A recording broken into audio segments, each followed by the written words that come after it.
So there's an article Oh no. in the Rolling Stone Oh no.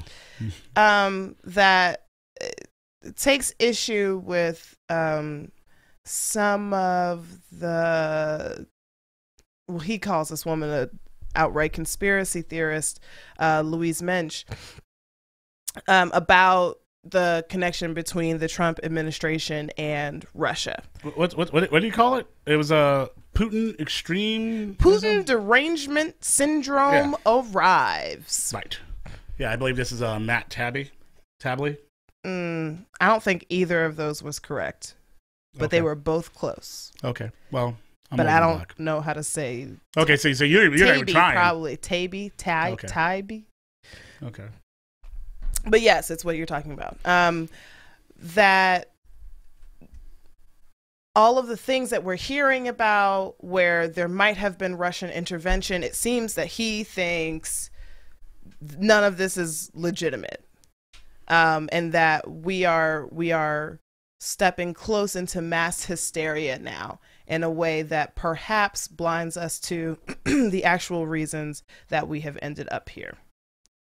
Yeah, it points out, because, and it's funny because in the article, he's doing what I'm accused, and sometimes I just flat out am doing, where you're trying not to go too deep into the woods, right? And you're trying to like, okay, cool. Let me just make this. I'm gonna make this argument, but also point out that there are some holes here, like this, blah blah blah, so that you can maintain some sort of hopefully reasonable connection to reality and the story and covering it there. And he's trying to play the one like, hey, everyone calm down. Contrarian, if you will. Right. And I find it interesting because because to do that, to play that role in today's day and age, I feel like you have to ignore a lot of what's happening. So you have to ignore the fact that people with more information than you are saying a lot of shit isn't adding up. You have to ignore the fact that this dossier, the Trump dossier, was bothersome enough that it had to go be shown to all the major players in our political sphere because it was bad. You have to then also ignore the fact that people are constantly found in some sort of connection with Russia in a way that they said they weren't. We have to also ignore the fact that Flynn is asking for immunity, but I mean, maybe he's asking for immunity as some sort of weird gimme or something like that. He's like, I'm going to ask for immunity. And like, guess what? I got nothing. But then they wouldn't give him immunity if that happened. Yeah, you have to ignore a lot of things. Has accepted. Say that again? As far as we know, no one has accepted his offer to testify contingent on immunity. And so you have to like ignore a lot of little things all around it to then go into what he's referring to as derangement syndrome. And I get like I said, I understand what he's trying to do. He's trying to be the level-headed one, like everyone calm down. It's a lovely feeling to feel like you're above the fray. You know what I mean? Like, hey, listen, guys, I know that it seems like this, but we all calm down. We'll be good. We'll be good, right? We'll be good. And it's like, that's cool and all, but are you going to really ignore all of the shit? Now, please note, I think I've said on the show that I'm waiting for the big reveal. You know what I mean? Like the thing, like we finally have the dirt on. But that doesn't mean that I'm not. Like, I feel like for me to still ignore everything around is to bury my head in the sand. You know what I mean? There's a line in the sand. Like, I'm not sitting here going like, clearly, him and Putin had a game plan. I don't know that. What I do know is a lot of shit is fishy.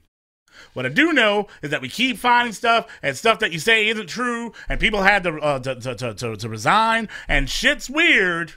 I do know that much, and I do know that our chief executive officer of the country is an ass who does a lot of ridiculous shit, Dara.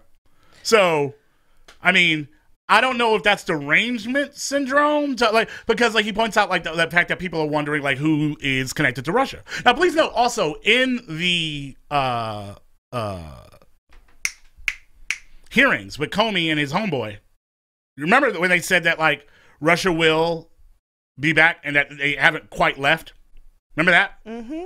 But you have to ignore that to start talking about Russian derangement syndrome, because you're like, well, what about these other things? And there's been discussions about bots, Russian bots that were used to like kind of like send like feed information to certain spaces within the political space to rile them up. So like they said that they were riling up a lot of Bernie Bros or whatever. And we have to remember, a lot of people don't believe Bernie Bros even existed. And then other people are like, oh, how many people really believed any of that stuff? It's like, were you not here during the election?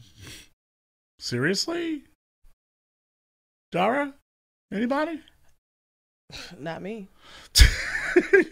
All right, black woman, sorry. Yep, sorry about that.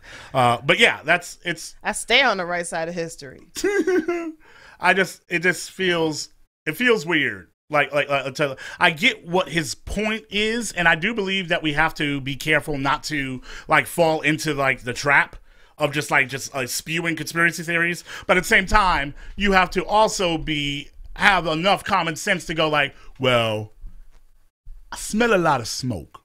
Yeah, exactly. I'm not saying that there's a 4-alarm fire down the block, but what I am saying is that I smell smoke.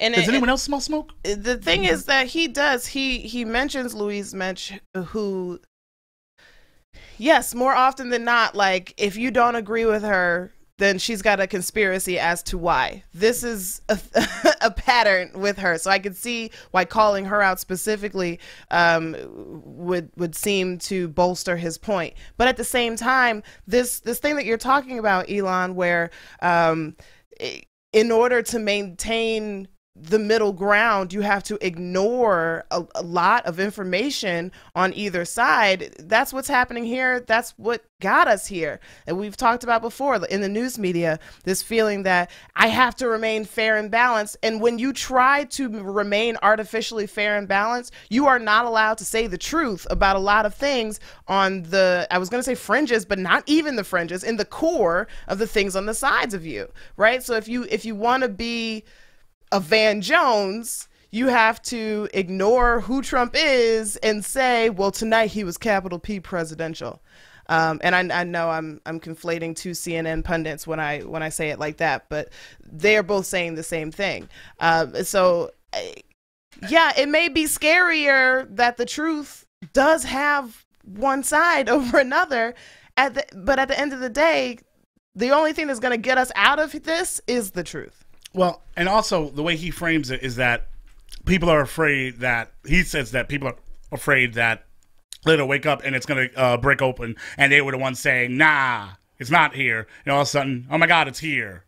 And so people don't want to be on that side, where I feel like it's been a lot of the opposite, in all honesty, where people are so afraid of saying shit's really weird. It's holy hell, this is really bad. Like, I feel like that's been stopping people from saying stuff. And the reason why people are talking about, like, I don't know who's with Russia or what not, because he was pointing out that, like, elected officials have said it, and that some other folks have fallen into this. And I'm like, don't you think there's a reason? Right. Do you think that everyone's just randomly just yelling it out? There's a reason. People are nervous for a reason. Right. And I understand that you might not like the reasons. I understand that you feel like there needs to be more to it, and that's fine. But I feel like it's a little bit weird to, like, label it this whole derangement syndrome, because as I saw someone tweet at him after he posted it, he was like, it's weird, you didn't talk about a Hillary email syndrome derangement. Whatever.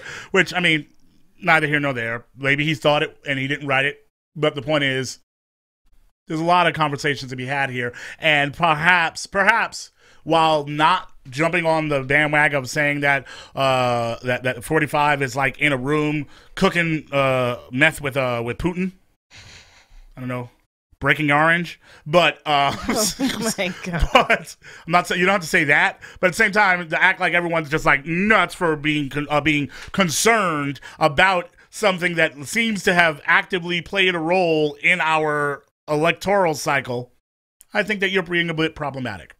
I agree.